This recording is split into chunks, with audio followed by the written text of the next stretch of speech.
This clip is brought to you by SaveWithConrad.com.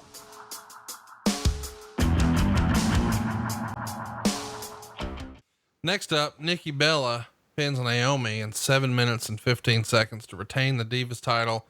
Naomi here debuts a new look and some new music. It's better than your usual women's match in this era. 2.5 stars. You and I have talked about how we thought Nikki was criminally underrated.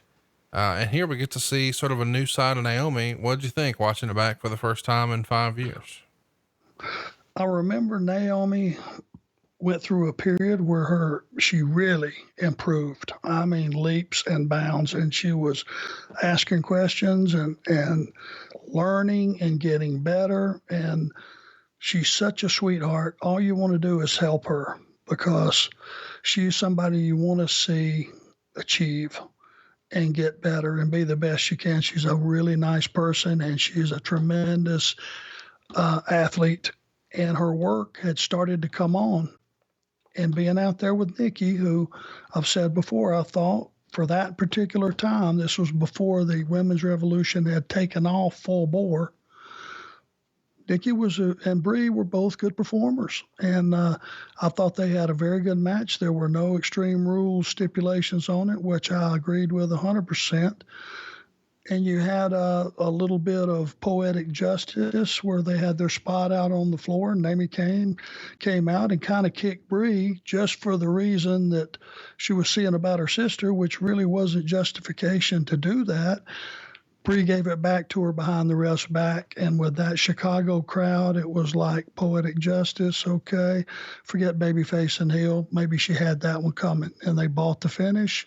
It helped take care of Naomi with the kick in the face from Brie on the floor into the rack attack. I think the story all buttoned up well. And Arn, when we put it to Twitter and said, hey, do you guys have any questions for us? Tons and tons of questions about Naomi. When they show a match graphic, it shows her versus Nikki, but their name, it says Paige. It says Nikki versus Paige. That's obviously a snafu, a typo, no big deal. But fans really, really hovered on this moment. When an error like that happens, there's not heat on the producers. That's all on production, right? Well, you would think it would be. But now was that the match that was the advertisement for the show? Yeah. It said on the graphics for the show, it had a picture of her, but it didn't say Naomi. It said Paige. Well, let me tell you something. When we got our ass blasted for a guy not having his hands up on a 1-2-1-2 exchange, you would think the wrong name under a talent for a pay-per-view event would have definitely got somebody fired. Don't you think? Well, it seems like it would have been on their radar for sure. You may look at that as not being I even look at that as being a big snafu. So, it's one of those things that somebody screwed up. It's a funny thing though, the people that get their ass chewed out are a selective group, and it's usually the same group, and there's underlying reasons for it. So who knows? That would have been on the production end. That wouldn't have been on the end of the producer though. Of course not. Hey, it's Conrad Thompson. Thanks for checking out the podcast here on YouTube. Be sure to hit the subscribe button and the notifications bell so you get a notice anytime we upload some new content.